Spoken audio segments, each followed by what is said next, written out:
ಶ್ರೀ ಭೈರಪ್ಪನವರು ಇಲ್ಲಿ ಆಯುರ್ವೇದ ಟ್ರೀಟ್ಮೆಂಟ್ಗೋಸ್ಕರ ಬಂದು ಟ್ರೀಟ್ಮೆಂಟ್ ತಗೊಂಡು ತುಂಬ ಖುಷಿಯಾಗಿ ವಾಪಸ್ ಹೋಗಿದ್ರು. ಕಳೆದ 3 ದಿವಸದ ಹಿಂದೆ ಸ್ವಲ್ಪ ಅಸ್ವಸ್ಥರಾಗಿ ಕಾಲು ನೋವು ಸುಸ್ತು ಅಂತ ಮತ್ತೆ ಇಲ್ಲಿ ನಮ್ಮಲ್ಲಿ ಅಡ್ಮಿಟ್ ಆಗಿದ್ರು.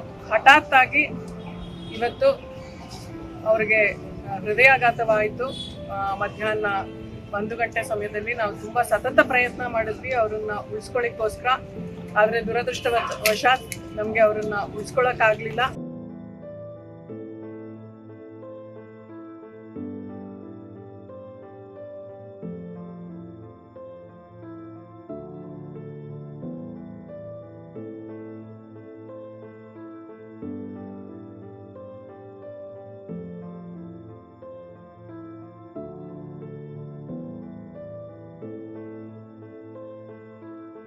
पद्म भूषण अवॉर्डी और कन्नड़ा के नामवर नावल निगार संतेश्वर लिंगय्या भैरप्पा, जिन्हें एस.एल. भैरप्पा के नाम से जाना जाता है, बुध के रोज़ 24 सितंबर को बेंगलुरु के राजराजेश्वरी नगर के अस्पताल में इंतकाल कर गए।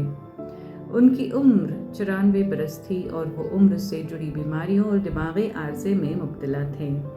गुज़िश्ता 3 माह से वो सेहत की खराबी के सबब मैसूर छोड़कर बेंगलुरु में मुकीम थे।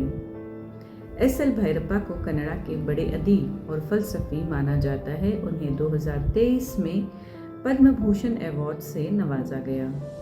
उनके शहर आफाक नावलों में परवा, वाराणसी और गृहभंगा शामिल हैं। वो हासन ज़िले के संतेश्वरा गांव में पैदा हुए। अदब के साथ साथ उन्होंने अपने इलाके में तालाबों की तजदीद के लिए भी नुमायां खिदमत अंजाम दी हैं। भैरप्पा ने ज़िंदगी का बड़ा हिस्सा मैसूर में गुजारा और वो वज़ीर आज़म नरेंद्र मोदी की हिमायत के लिए भी जाने जाते हैं। अगरचे उनके चाहने वाले बरसों से ये मुतालबा करते रहे कि उन्हें ज्ञानपीठ अवार्ड दिया जाए, लेकिन उन्हें कई बड़े एजाज़ात से नवाजा गया है।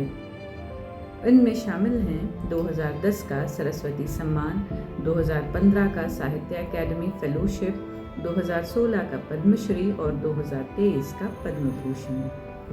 उनकी मशहूर तख्लीक़ात में वंशवृक्ष, दातु, तांतु, अंगु, परवा, गृहभंगा, अन्वेषण, मंद्रा, सारथा, नयनरलु, धर्मश्री, दोरसरद्दे और ओटिंग शामिल हैं।